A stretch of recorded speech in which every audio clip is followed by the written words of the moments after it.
சரவண ஜோதியே நமோ நம.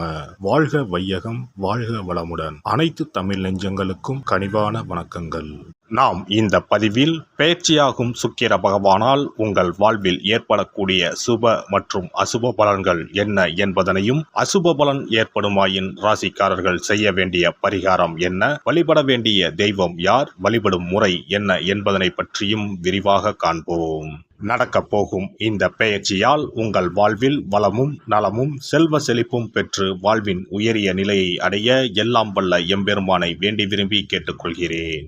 சுக்கிர பகவான் செல்வம், மகிழ்ச்சி மற்றும் புகழை அள்ளித் தருபவர். மற்ற கிரகங்களைப் போலவே சுக்கிரனும் தனது ராசியை மாற்றுவார்.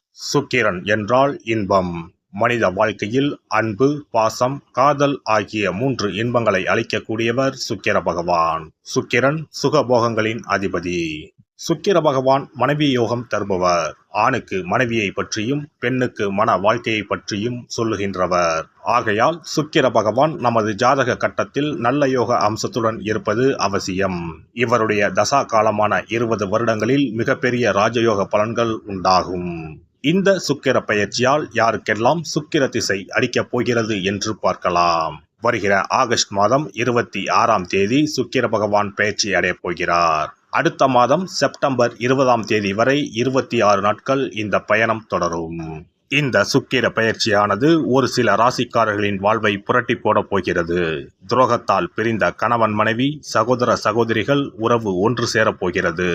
நட்பு என்னும் நஞ்சால் உங்கள் உறவை பிரித்த துரோகியை இனம் கண்டு உண்மையான உறவு யார் என்பதனை அறிந்து கொள்வீர்கள். நஷ்டம் மட்டுமே பார்த்த வியாபாரிகள் திடீர் லாபத்தை அடைய உள்ளீர்கள். திடீர் லாட்டரி அடித்தது போல் லாபம் இரட்டிப்பாகும். சனி பார்வையினால் ஏற்படும் காம சிந்தனைகள் இந்த சுக்கிர பெயர்ச்சியால் சரியாகும். தகாத பெண் உறவை தவிர்த்து ஆன்மீக பயணத்தை தொடர்வீர்கள். சதி எதுவாக இருந்தாலும் அதை முறியடிப்பது சிவனின் விதியாகும். சிவனின் துணை இருந்தால் எதிரில் யமனே வந்தாலும் சமாளித்து வெற்றியடையலாம். இனி உங்கள் ராசிக்கான பலன்கள் என்ன என்பதனையும் அதற்கான பரிகாரம் என்ன என்பதனையும் காண்போம். தனுசு ராசி அன்பர்களே, இந்த பெயர்ச்சி காலகட்டத்தில் பொருளாதார வசதி திருப்தி தருவதாக இருக்கும். எதிரிகள் பணிந்து போவார்கள். ஆடை ஆபரணங்கள் சேரும் வாய்ப்பு உண்டாகும். சிலருக்கு புதிய வாகனம் வாங்கும் யோகம் உண்டு. வசதி வாய்ப்புகளுக்கு குறைவு இருக்காது. ஆனால் உடல் ஆரோக்கியத்தில் மட்டும் கவனம் தேவை. இதுவரை உங்களுக்கு ஏற்பட்டிருந்த அவப்பெயர் விலகும். குடும்பத்தில் மனைவி மற்றும் பெரியோர்களின் ஆலோசனை கேட்டு செயல்படுவது நல்லது. பிள்ளைகளால் தர்ம சங்கடமான நிலைமைகளை சமாளிக்க வேண்டிய சூழ்நிலை ஏற்படக்கூடும்.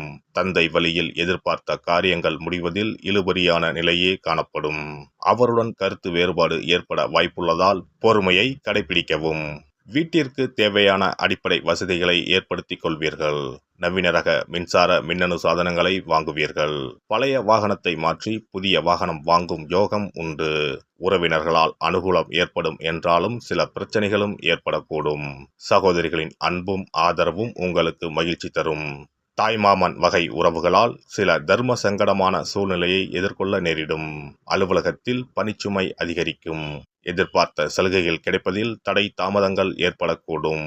சக ஊழியர்களிடம் போதுமான ஒத்துழைப்பு கிடைக்காது. மேல் அதிகாரிகளை அனுசரித்து செல்வது எதிர்காலத்திற்கு நல்லது. தொழில் மற்றும் வியாபாரத்தில் எவ்வளவுக்கு எவ்வளவு உழைக்கிறீர்களோ அவ்வளவுக்கு லாபம் கிடைக்கும். பற்று வரவு சுமூகமாக நடைபெறும். மறைமுக போட்டிகளை முறியடிப்பீர்கள். சக வியாபாரிகளுடன் இணக்கமாக பழகுவது நல்லது. குடும்பத்தை நிர்வகிக்கும் பெண்களுக்கு சற்று சிரமம் தரும் காலகட்டமாக இருக்கும். ஆனாலும் பெரிய அளவில் பாதிப்பு எதுவும் இருக்காது. அலுவலகம் செல்லும் பெண்களுக்கு அலுவலகத்தில் பணிச்சுமை அதிகரிக்கும். கலை துறையினரை பொறுத்தவரை வீண் சண்டையை தவிர்ப்பது நல்லது. மற்றவர்களிடம் திடீர் கருத்து வேற்றுமை ஏற்படலாம். அனுசரித்து செல்லுங்கள். மனக்கவலை உண்டாகும். அரசியல் துறையினருக்கு வீண் அலைச்சலும் அதனால் சரியான நேரத்திற்கு உணவு உண்ண முடியாமலும் போகலாம். எதிலும் கவனமாக செயல்படுவது நல்லது. உடல் சோர்வு உண்டாகும். வீண் அலைச்சலை தவிர்த்து எடுத்துக்கொண்ட காரியங்களில் கவனம் செலுத்துவது நல்லது. மாணவர்களை பொறுத்தவரை கல்வியில் இருந்த போட்டிகள் நீங்கும். எதிர்பார்த்த வெற்றிக்கு கூடுதல் முயற்சி பலன் அளிக்கும். நவ கிரக குருவை வியாழக்கிழமைகளில் வணங்க எல்லா கஷ்டங்களும் நீங்கி சுகம் உண்டாகும். சனிக்கிழமைகளில் சனீஸ்வர பகவானுக்கு எள்ளெண்ணெய் தீபம் ஏற்றி அர்ச்சனை செய்து வழிபட நன்மைகள் உண்டாகும். சிறப்பு தொகுப்பு. கழுத்தை நெரிக்கும் கடன் பிரச்சனையால் கஷ்டப்படுபவர்களுக்கு எளிய பரிகாரங்கள் உள்ளன. ருண, ரோக, சத்ரு இந்த மூன்றுமே மனிதர்களை வெல்லக்கொள்ளும். அதிலும் கடன் பிரச்சனை கவலையை ஏற்படுத்தி மனிதர்களை கலங்க வைத்துக் கொள்ளும். கடன் பிரச்சனையால் கஷ்டப்படுபவர்களுக்கு எளிய பரிகாரங்கள் உள்ளன. இந்த எளிய பரிகாரங்களை நம்பிக்கையோடு செய்தால் நிச்சயம் பலன் கிடைக்கும். ஒருவரின் ஜாதகத்தில் 6ஆம் இடம் கடன் ஸ்தானத்தை குறிக்கும். கடன் பிரச்சனையால் இன்றைக்கு பலரும் தற்கொலை செய்து கொள்கின்றனர். சக்கரத்தாழ்வார் அருள் இருந்தால் கண்டிப்பாக கடன் பிரச்சனைகள் நீங்கும்.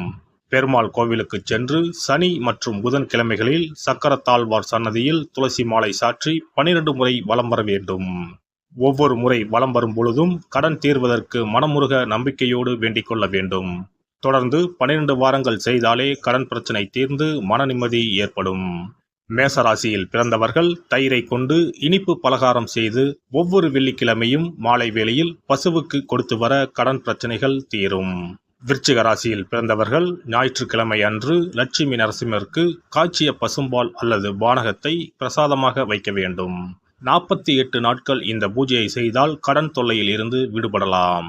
ரிஷபராசியில் பிறந்தவர்கள் ஜவ்வரிசி கொண்டு இனிப்பு தயாரித்து அதை வெள்ளிக்கிழமையன்று பசுவிற்கு மாலை வேளையில் கொடுத்து வர கடன்கள் அடைந்து சுகம் பெறலாம். துலாம் ராசிக்காரர்கள் பசும்பாலை சுக்கிர ஓலையில் வில்வ மரத்திற்கு ஊற்றவும். 24 வெள்ளிக்கிழமை செய்திட நிச்சயமாக கடன் தீரும். வெள்ளிக்கிழமையில் அரச மரத்தடி விநாயகருக்கு அகலில் 11 தீபமும் 11 முறை வலம் வந்தும் வழிபட்டால் கடன் தீரும். மிதுன ராசிக்காரர்கள் தினசரி சிறிது தயிர் சேர்த்து குளித்து வரவும். கடன்கள் நீங்கும். மாலை வேளையில் சூரிய தரிசனம் அஸ்தமனத்துக்கு முன் செய்து வரவும். கன்னி ராசிக்காரர்கள் சனிக்கிழமைகளில் உளுந்து வடை தானம் செய்யவும். அதை நீங்கள் உண்ணக்கூடாது. மேலும் துளசிக்கு தினசரி நீர் வார்த்து ஒரு மண் அகலில் நல்லெண்ணெய் விளக்கேற்றி வைக்க ருண நிவாரணம் பெறலாம். கடகராசிக்காரர்கள் ஒவ்வொரு ஞாயிறும் சிறிது வெள்ளக்கட்டியை ஓடும் நீரில் விழவும். கடன்கள் வெள்ளம் போல கரைந்துவிடும். சிம்ம ராசியில் பிறந்தவர்கள் ஒவ்வொரு சனிக்கிழமையும் அரச மரத்தடியில் மண் அகலில் நல்லெண்ணெய் ஊற்றி கருப்பு திரி கொண்டு 8 விளக்குகள் ஏற்றி வர கடன்கள் அழிய வழி பிறக்கும். மகர ராசிக்காரர்கள் சனிக்கிழமைகளில் எள்ளுருண்டை செய்து பலருக்கு தானமாய் கொடுத்து வர கடன் தொல்லைகள் நீங்கும். கும்பராசிக்காரர்கள் வியாழன் மாலை 6 மணிக்கு குங்குமப்பூ சேர்த்த பாதாம் கீர் செய்து மகா விஷ்ணுவுக்கு நிவேதனம் செய்து முதலில் தான் அறிந்துவிட்டு பின்பு மற்றவருக்கும் தானமாய் கொடுத்து வர கடன்கள் மலமளவென அடைபடும். தனுசு ராசிக்காரர்கள் செவ்வாய்க்கிழமைகளில் ஆலய பணிகளுக்கு செங்கல்கள் முடிந்த அளவு வாங்கி கொடுக்க கடன்கள் அடைந்து நிம்மதி பெறலாம். மீன ராசிக்காரர்கள் செவ்வாய்க்கிழமை அன்று மதியமோ இரவோ நோயாளிகளுக்கு சப்பாத்தியை தானமாக கொடுத்து வர கடன்கள் வேகமாக அடைய ஆரம்பிக்கும். குறைந்தது 9 சப்பாத்திகள் கொடுப்பது நல்லது. செவ்வாய் பகவானை மனதார நினைத்துக் கொள்வது நலம் தரும். பௌர்ணமி நாளில் குலதெய்வத்திற்கு படையலிட்டு வழிபடுவது சிறப்பு. குலதெய்வ படம் இல்லாதவர்களும் குலதெய்வம் பற்றி தெரியாதவர்களும் 5 முக குத்து விளக்கை பூஜை அறையில் ஏற்றி வைத்து படையல் போட்டு கற்பூர ஆரத்தி காட்டி கடன் பிரச்சனை நீங்க மனதார வேண்டிக் கொள்ளலாம். இவ்வாறாக 9 பௌர்ணமிகள் விடாமல் இந்த பரிகாரம் செய்ய கடன் தொல்லைகள் எளிதாக தீர்ந்துவிடும். கடன் தீர்வதற்கான வழிகளும் கிடைக்கும். இந்த பரிகாரத்தை அனைத்து ராசிக்காரர்களும் செய்யலாம். எல்லாம் வல்ல இறையருளால் நீங்களும் உங்கள் அன்பு குடும்பமும் உடல் நலம், நீலாயுள், நிறை செல்வம், உயர் புகழ், மெய்ஞானம் ஓங்கி வாழ்க வளமுடன். இந்த வீடியோ பதிவு உங்களுக்கு பிடித்திருந்தால் லைக் பண்ணுங்க, கமெண்ட் பண்ணுங்க, ஷேர் பண்ணுங்க, மறக்காம சப்ஸ்கிரைப் பண்ணுங்க, பக்கத்துல இருக்கிற பெல் பட்டனை கிளிக் பண்ணுங்க. நன்றி, வணக்கம். ஓம் நமச்சிவாய. சிவாய நம.